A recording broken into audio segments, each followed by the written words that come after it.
নানাভাবে চেষ্টা করতেছে, ছোট হোক বড় হোক তাও নামতেছে, সমাজে মিশে যাওয়ার চেষ্টা করতেছে। হ্যাঁ, আবার দেখেন প্রফেসর ইউনূস সরকারের পদত্যাগের দাবিতে আওয়ামী লীগের লিফলেট বিতরণ করতেছে। সে আবার বিসিএস শিক্ষা ক্যাডারের কর্মকর্তা মুকিব মিয়া, পোস্টিং লালমনিরহাটের পাটগ্রামের সরকারি জসিমউদ্দিন আব্দুল গনি কলেজে ইংরেজি বিভাগে, আর লিফলেট বিলাচ্ছে জাতীয় প্রেস ক্লাবের সামনে। আবার ভোরে মিছিল বের করছে।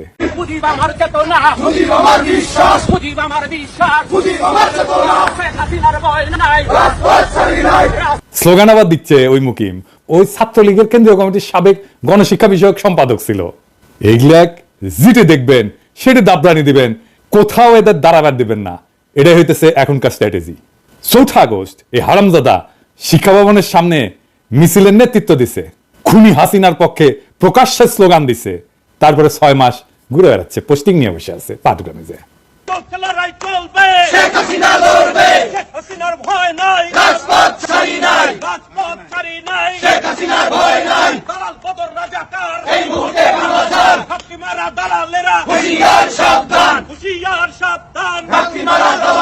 আমার মাটি আমার মা, পাকিস্তান হবে না, পাকিস্তান হবে না, আমার মাটি আমার মা। শিক্ষামন্ত্রীর বাসায় হামলা কেন? খুনি খালেদা জবাব দে, খুনি খালেদা জবাব দে। শিক্ষামন্ত্রীর বাসায় হামলা কেন? শিক্ষামন্ত্রীর বাসায় হামলা কেন? খুনি খালেদা জবাব দে। গত 6 মাস তার ফেসবুকে টানা অপপ্রচার চালাই গেছে সরকারি চাকরি কইরা, কেউ কিছু বলেনি, দিব্যি ঘুরে বেড়াইতেছে। বাসা বোধহয় সেগুন বাগিচা বা পল্টনে। ফেসবুকে যা লিখেছে সেটা ওর নেত্রী হাসিনা 2018 সালে সরকারি কর্মচারী একটা শৃঙ্খলা এবং আপিলের যে বিধিমালা 3 খ এই ধারা অনুযায়ী শাস্তিযোগ্য অপরাধ করছে, তাও সে আছে। শিক্ষামন্ত্রী হচ্ছে বিএনপির পছন্দের মন্ত্রী, ওই ডায়াপার পরা ওয়াহিদুদ্দিন মাহমুদ। 30 সেপ্টেম্বর আমি পোস্ট দিছিলাম এই ভিডিওর, ওই মাউসির সামনে স্লোগান মাস্টার কে নামও পাওয়া গেছে। 1 নম্বর তরিকুল ইসলাম 35তম বিসিএস, সাদিয়া সুলতানা 35তম বিসিএস, দিদারুল ইসলাম 34তম বিসিএস, আর মুকিব মিয়া যে স্লোগান দেওয়া 33তম বিসিএস, বিজয় কুমার ঘোষ 24তম বিসিএস, স্বরূপ কাহালি 24তম বিসিএস, ওই স্লোগান দিচ্ছে, স্বরূপ কাহালির স্লোগান দিচ্ছে। জাফর আলী 16 বিসিএস, ওই এই প্রোগ্রামের মূল আয়োজক। মনিরুল ইসলাম 24 BCS, doctor Enamul Haque 24 BCS. এরা কে কোথায় আমরা জানতে চাই। এই ভিডিওর কমেন্ট বক্সে লিখে দিবেন কে কোথায় আছে জানেন কিনা, তারপরে ওদের ধরেছি। আর ডায়াপার পড়া শিক্ষা উপদেষ্টা এইগুলো যদি চাকরির থাকে তাইলে কলে তোমার খবর আছে কয়ে দিচ্ছি, ডায়াপার টাইনে খুলে ফেলবো। এর মধ্যে এই যে মাসুম রেজা ডয়েচে ভেলেকে সাক্ষাৎকার দিচ্ছে, দিতেই পারে, কিন্তু শেষে কি কইছে দেখেন, কইছে আমরা যে ছাত্রদের বৈষম্য বিরোধী আন্দোলন করেছিলাম, বৈষম্য দূর করার কথা বলেছিলাম, তার সুযোগ নিয়ে এমন এক শক্তি চলে এসছে যা সম্পূর্ণরূপে বাংলাদেশ বিরোধী, যে বাংলাদেশের স্বাধীনতা মূল ভিত্তি যেগুলা সেগুলার বিরোধী। এগুলোকে যদি আমরা প্রশ্রয় দিতে থাকি আমরা তাহলে সামনে বাংলাদেশকে হারিয়ে ফেলা ছাড়া আর কিছু দেখি না আমি। ওই করেছিল বৈষম্য বিরোধী আন্দোলন। গপ্প মারাও মাসুম রেজা আমাদের সমসাময়িক, আমার কয়েক বছরের সিনিয়র হবে, একই সাথে ছাত্র ইউনিয়ন করতো রাজশাহী বিশ্ববিদ্যালয়ে। হ্যাঁ, আপনি করেছিলেন মাসুম ভাই বৈষম্য বিরোধী আন্দোলন। 16 জুলাইয়ের পরে তো শীত নিতে গেছিলেন, হ্যাঁ, অক্টোবরে এসে ফেসবুক গুতাইতেছেন, লেগালেগি সব মুছে দিচ্ছেন নাকি? হ্যাঁ, খুঁটি করেছিলেন বৈষম্য বিরোধী আন্দোলন, খাটেত। হ্যাঁ, 25 সুন্দর সুন্দর মাইয়া নিয়ে তো নাটক টাটক করেন, হ্যাঁ করতেও পারেন খাটের। হ্যাঁ, বৈষম্য বিরোধী আন্দোলন, মুক্তিযুদ্ধ করেছে আপনাদের আগের প্রজন্ম, খাটে আপনিও করেছেন হয়তো। মেজর ডালিমকে নিয়ে 2 বিসিলা কইয়া পোস্টার দিছিলেন না? তো আমাক পোলা বানিয়ে কয় যে মেজর ডালিমের 2টা বিসি পাঠিয়ে দিই, মাসুমের 2টা বিসি ছিঁড়ে নিয়ে। হ্যাঁ, বুঝছা চাইছিল কলে পোলা পায় আমি ঠেকাইছি। হ্যাঁ, পাঙ্খা গাছে মাসুম ভাই। হ্যাঁ, নতুন বাংলাদেশের নতুন বয়ানের সংস্কৃতি চর্চা হবে। পুরো হাসিনার আমলে আওয়ামী ফ্যাসিবাদের বয়ান উৎপাদন করেছেন, ওই ন্যারেটিভ চলবি না। আপনাদের নতুন নাটক লিখতে হবে, নতুন সংস্কৃতি চর্চা করতে হবে। আমাদের বাংলাদেশ বিরোধী বলবেন না, ভুলেও না, কখনো না, কেউ যেন না বলে এই আমাদের বাংলাদেশ বিরোধী বলবেন, বিসিক টাইনা ছিঁড়ে ফেলবো একেবারে। আপনার সাথে ব্যক্তিগত পরিচয়ের সূত্র ধরে বলতে চাই, অ্যান্টি ফ্যাসিস্ট শক্তির সাথে আপনাদের অ্যালাইন্ড হইতে হবে। আমার বাবা নাটকের লোক ছিলেন, আমি চাই আপনাদের সাথে কথা বলতে আপনাদের কনসার্ন শুনবো, আর আমাদের এক্সপেকটেশন শুনবেন। আমরা এনশিওর করবো নিরাপদ সংস্কৃতি চর্চার। আপনি আওয়ামী বয়ান উৎপাদন করবেন, আবার এসা ওটা পারবেন না, করতে দেওয়া হবে না। আওয়ামী বয়ান আমরা ধ্বংস করে দেবই দেব। আমরা পারি কিনা সেটা তো দেখিছেন। আর ভাইবেন না যে এডি বসে খালি আওয়াজ দিই, তাই না? এডি আওয়াজ দিব, ঘটনা ঘটবে বাংলাদেশে। দেখেন চিটাগাঙে স্যাম্পল দেখেছি, একটু আগে আমি যখন ঘুমানোর আগে আমি বাসায় দেখছি পিনাকি ভাই লিখছে যে নেভি কনভেনশনের নজরুল হোসেন রাজভান্ডারী এবং এমপি সানি এই দুজন এখানে অবস্থান করতেছে। রাতে খাবারের দাওয়াতে আসছে ওরা। এটা শোনার পরে আমরা এদিকে আসছি, আমি আর আমার ছোট ভাই আইমান, আমরা দুজন এখানে আসছি। আসার পর দেখতেছি আমাদেরকে নৌবাহিনী অসহযোগিতা করছে। প্রয়োজনে শক্তি প্রয়োগ করতে হলে করব, শক্তি প্রয়োগ করতে হবে, কারণ প্রতি বিপ্লবী কর্মকাণ্ড এখনো চলমান। তাই আমাদের লড়াই এখনো শেষ হয় নাই। অনেক অমীমাংসিত ইস্যু আছে, সেগুলো সেটেল না হওয়া পর্যন্ত ক্ষমতার সাথে পাল্টা ক্ষমতার লড়াই হবে। ওপেন প্রস্তাব হয় নেগোশিয়েট করেন অথবা হেড অন কলিশন করেন, চয়েস আপনাদের। বটম লাইন, আওয়ামী লীগ আওয়ামী বয়ান আমরা রাখবো না। কেউ আমাদের এই মিশন ঠেকাতে পারবেন না। কথা বলেন আমাদের সাথে, নিশ্চিত করব আপনার নিরাপদে সংস্কৃতি চর্চা করবেন। আর যদি ঘাড়তারামি করেন, আর্মি দিয়েও কিছু করতে পারবেন না, কেউ ঠেকাইতে পারবেন না আপনাদের।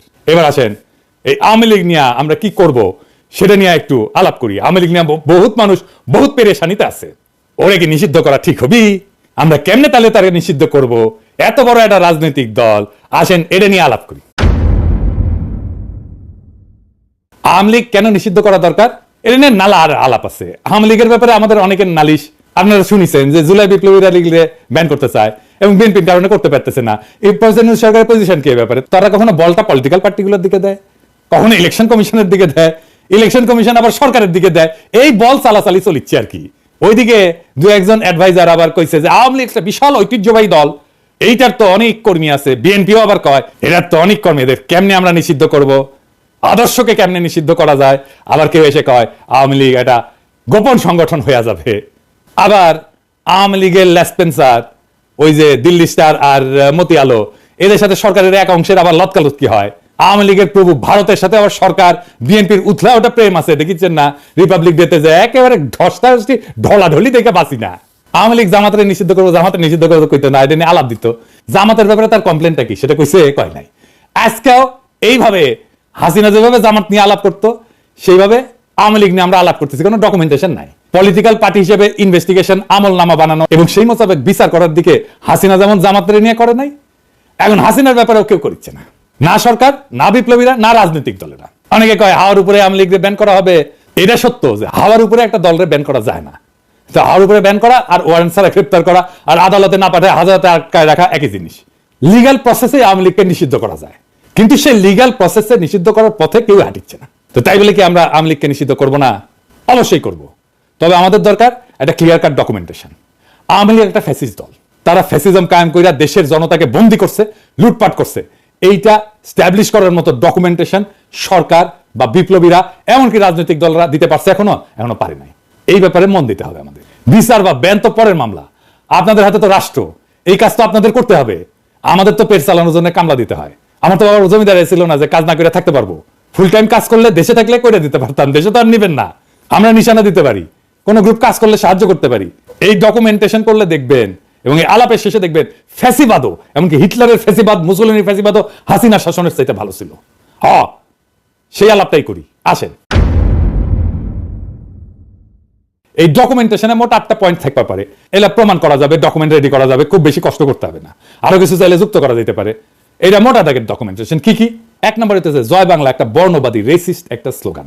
এটা বাঙালি সুপ্রিমেস্ট স্লোগান, এটা সাম্রাজ্যবাদী স্লোগান, এটা বাংলাদেশের সকল জাতি আর ভাষার উপরে হামলার স্লোগান। এটা বাংলাদেশ রাষ্ট্রের সীমানার মধ্যে থাকা যতগুলো ভাষা আছে, যতগুলো জাতি আছে, সবার উপরে বাঙালির দখলদারিত্ব নিশ্চিত করার স্লোগান। সে দখল করে নিতে চায়, সে জয় করতে চায়। এমনকি জাতিসংঘের ইন্টারন্যাশনাল চুক্তিও এটা ভায়োলেশন। এইটাকে ভায়োলেট করে ভারতীয় বাংলার সাথে মিলতে চায়। সোনার বাংলার জিকির করে বাংলাদেশকে একটা বর্ণবাদী রাষ্ট্র হিসেবে দেখাইতে থাকে। এইভাবে কট্টর জাতীয়তাবাদী জিকিরের ভিতর দিয়া আওয়ামী লীগ ফ্যাসিজমের 1 নাম্বার শর্ত পূরণ করে। 2 নাম্বার, আওয়ামী লীগ একটা গণতন্ত্র বিরোধী শক্তি। 2008 সালে ইলেকশনের ভিতর দিয়ে ক্ষমতা দখলের পর গণতান্ত্রিক রাজনীতি, জনগণের মিছিল সমাবেশ, এগুলোর অধিকার অস্বীকার করে আওয়ামী লীগ। ইলেকশনের সিস্টেমকে ধ্বংস করে দেয়, নিজের ক্ষমতাকে নিজেই সে রিনিউ করে, সেলফ রিনিউয়ালের মতো। মানুষের ভোটের দরকার নাই, নিজেই সে একটা সিস্টেম বানায় ফেলে যেটা ভোটের মতো দেখা যায় কিন্তু আসলে ভোট না। জনগণের কনসেন্টের কোনো তোয়াক্কা না কইরা আমলা পুলিশ দিয়া ক্ষমতা দখল করে রাখে। এমনকি এটা আওয়ামী লীগের জন্য নতুন ঘটনা না। 1973 সালের ইলেকশনেও ভোট ডাকাতি করছে, অপোজিশনের ক্যান্ডিডেটকে কিডন্যাপ করছে, এই ইতিহাস আওয়ামী লীগের আছে।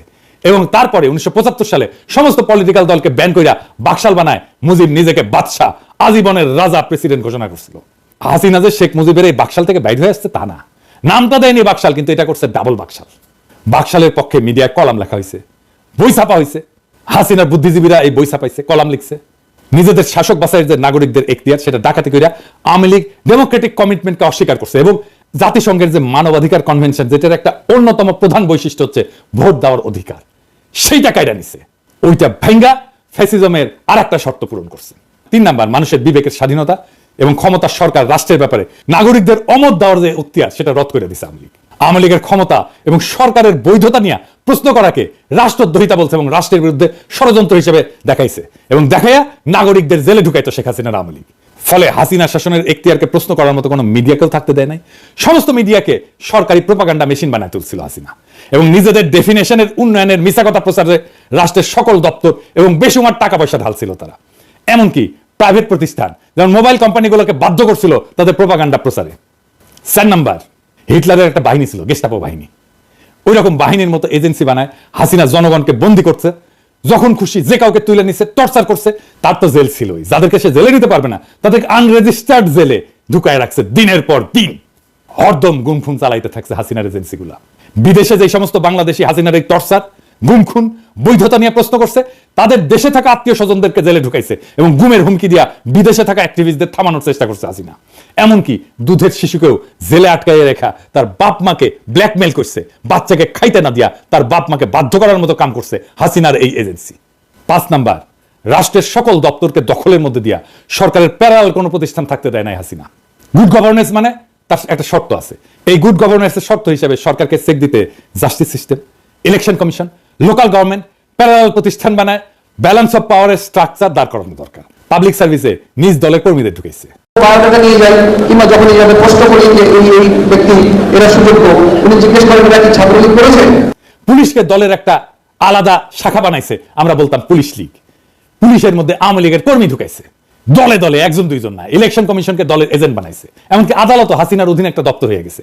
দলের লোকজনের দেদার্সের জজ বানাইছে, হাসিনার হুকুম না মানা জজদের খেদায় দিছে। এই সমস্ত ঘটনার মধ্যে দিয়ে জাস্টিস সিস্টেম এতই সরকারের অধীন হয়ে পড়ে যে পুলিশ বাহিনীর আদালত নামে আজব একটা জিনিস বানায় তারা। পুরো জাস্টিস সিস্টেমকে পুলিশের অধীন দপ্তর হিসেবে এতটাই নর্মাল করে তোলে হাসিনা যে একজন আসামিকে আদালত আর পুলিশের রিমান্ডে পাঠায় না। আপনারা দেখছেন না, পত্রিকা লিখতেছে পুলিশ রিমান্ডে নিছে, এইভাবে নিউজ লেখা শুরু করে। রিমান্ডে তো পুলিশ নিতে পারে না, রিমান্ডে আদালত পাঠায় পুলিশের কাছে, কিন্তু মিডিয়া লেখে পুলিশ রিমান্ডে নিছে, মানে রিমান্ডে নেওয়ার অধিকার দায়িত্ব এটা নাকি পুলিশের। কি চমৎকার জাস্টিস সিস্টেম। 6 নাম্বার, ফ্যাসিজমের জন্য আদি ইতিহাসের দিকে তাকাই তাহলে দেখবো যে ফ্যাসিবাদের মূল যে তাত্ত্বিক মুসোলিনি ইটালি, তার সাথে হাসিনার আওয়ামী লীগের একটা মিল আছে। মুসোলিনি ক্ষমতা ধরে রাখতে পারতেছিল না এবং সেই জন্য হিটলারের কোলে উঠা নাজি প্রোটেকশনের ক্লায়েন্ট হয়েছিল। একই ফর্মুলায় হাসিনাও ক্ষমতা ধরে রাখতে পারতেছিল না, সে ইন্ডিয়ার কোলে উঠা ইন্ডিয়ার প্রোটেকশনে দখলে রাখছিল বাংলাদেশ। 7 নাম্বার, ফ্যাসিজমকে যদি সাকসেসফুল করতে হয় তাহলে পাবলিক এডুকেশন সিস্টেম পুরোটা দখল করিয়া মগজ ধলে করিয়া দরকারি নাগরিক মন বানাইতে হয়। এই ব্যাপারে হাসিনার তো চেষ্টা তোর অন্ত ছিল না। পাঠ্য বই সিলেবাস নিয়ে সে কি করছে সেটা তো দেখছেন। নাগরিকদের মগজ ধোলাই করতে, নয়া জেনারেশনের মন বানাইতে ফ্যাসিজমের দরকার হয় আইকন, রেটরিক, ন্যারেটিভ। হাসিনার ফ্যাসিজমের আইকন হিসেবে তাই সে এবং তার বুদ্ধিজীবীরা তার বাপের ছবি মূর্তিতে সয়লাভ করে ফেলে সারা দেশ। মূর্তিতে চুমা দেওয়া, সালাম করা, প্রণাম করা, এটা শুরু হয়ে যায়। হাজার হাজার কোটি টাকা জনগণের টাকা আর জায়গা খরচ করে হাসিনা শেখ মুজিবের মূর্তি আর ছবি বসাইতে থাকে। আর রেটরিক ন্যারেটিভ হিসেবে মুক্তিযুদ্ধের চেতনা, সোনার বাংলা, রাজাকার, আলবদর, পাকিস্তানি অত্যাচার, এই সমস্ত বয়ান তৈরি করে। শেখ মুজিবের বক্তৃতা, উন্নয়নের গান বাজাইতে থাকে হরদম। হাসিনার প্রোপাগান্ডা মিডিয়া এমনই নির্লজ্জ যে পদ্মা ব্রিজের মধ্যে একটা ব্রিজ, একটা স্ট্রাকচার, পদ্মা ব্রিজ বানানো নাকি মুক্তিযুদ্ধের সমান একটা ঘটনা, চিন্তা করেন। আর এই পুরা প্যাকেজ ঢুকানো হয় টেক্সট বুকে, বাচ্চাদের স্কুল জিন্দগি পুরাটাই কাটাইতে বাধ্য করা হয় এই আইকনোগ্রাফি আর বয়ানের ভিতরে। এইগুলো যাতে পুরাপুরি মেমোরিতে ঢুকানো যায়, বাধ্য হয় সবাই মেমোরিতে ঢুকাইতে, সেই দরকারে সমস্ত স্কুল, কলেজ, পরীক্ষা, এগুলো থেকে চাকরির পরীক্ষা তো প্রশ্ন করা হয় এখান থেকে। এমনকি অঙ্কের মতো একটা হার্ডকোর সায়েন্সের ভিতরে শেখ মুজিবকে নিয়ে অঙ্ক করায় হাসিনা। 8 নাম্বার, ফ্যাসিবাদের আর একটা মস্ত নিশানা হইল নিজের পপুলারিটি দেখানো। এটা অবশ্য সেটা দেখানোই, পপুলারিটি থাকার মামলা না। এইটা করার জন্য তারা প্রায় ইলেকশনের বাহানা করে, ইলেকশনের মতো একটা সিস্টেম করে। ঠিকঠাক ইলেকশন দিতে পারে না, কারণ ফ্যাসিজমে তো হারার কোনো আইডিয়া নাই। ইলেকশনে হাইরা ক্ষমতা ছাড়ার ব্যাপারই নাই, ফ্যাসিজমে থাকা সম্ভবই না। আমরা খেয়াল করলে দেখবো শেখ মুজিবুর রহমানের 1973 election, Hasina 2014 election, 18 election, 24 election, সমস্ত ইলেকশন সে বাহানা। এটাকে বলা যায় সেলফ রিনিউয়াল। আমি কইছিলাম হাতমারা নির্বাচন, নাগরিকদের ক্যান্ডিডেট হওয়া বা ভোট দেওয়ার ঘটনা ছিল না মোটেই। আর এই কামে তারা রাষ্ট্রের সকল দপ্তর দখল কইরা পুলিশ, আমলা, প্রশাসন সবকিছু দিয়া এই বাহানা বাস্তবায়ন করছে। ফ্যাসিবাদের যে ক্লাসিক এক্সাম্পল, সেই ক্লাসিক এক্সাম্পলের এই অভিজ্ঞতাগুলো হাসিনা আমাদেরকে দিছে। কিন্তু বাংলাদেশের এই লোকাল ফ্যাসিজমের বাকশালের আরো কিছু নিশানা আছে যেগুলা ক্লাসিক ফ্যাসিজমের বাড়তি, মানে মুক্তে পাইছি, বেশি পাইছি আমরা। হাসিনা তো ফ্যাসিজম দিছে, ফ্যাসিজমের বাইরেও আরো কিছু দিছে। কি সেটা? সেই কারণে হাসিনার ফ্যাসিজমটা আদতে হিটলারের ফ্যাসিজমের চাইতেও খারাপ। কেমনে সেটা দেখি। ধরেন ফ্যাসিজমকে যদি আমরা একটা রাজনৈতিক মতবাদ হিসেবে দেখি, সেটার একটা তাত্ত্বিক এবং প্র্যাকটিশনারের নাম হচ্ছে মুসোলিনি, ইটালির, এবং তারপরে হিটলার। তাহলে দেখবো যে নিজের দেশ নিয়ে তাদের কিছু ভাবনা ছিল, তাদের একটা বিশাল একটা জাতীয়তাবাদী ইগো ছিল, অহংকার ছিল, একটা ইকোনমিক জার্নি ছিল। মুসোলিনি আর হিটলার দেশের জিডিপি বাড়াইতে মন দিছে। তাদের জুলুমের একটা বড় জমিন ছিল ন্যাশনাল ক্যাপিটাল এবং প্রোডাকশন। প্রথম বিশ্বযুদ্ধের পরে মাত্র কয়েক বছরের মধ্যে তারা ন্যাশনাল প্রোডাকশনকে এমন জায়গায় নিয়ে গেছিল, একটা বিশাল বড় জায়গায় নিয়ে গেছিল। এই কাজে তারা কনসেন্ট্রেশন ক্যাম্পের বন্দীদের শ্রম ইউজ করছে, কিন্তু নিজের দেশের উন্নয়ন, নিজের দেশের উন্নতি তারা প্রচুর করছিল। তাদের একটা বর্ণবাদী গর্ব ছিল যে তারা দেশের জন্য অনেক কাজ করছে। কিন্তু হাসিনা বা মুজিব বাংলাদেশের মানুষকে ঘেন্না করতো।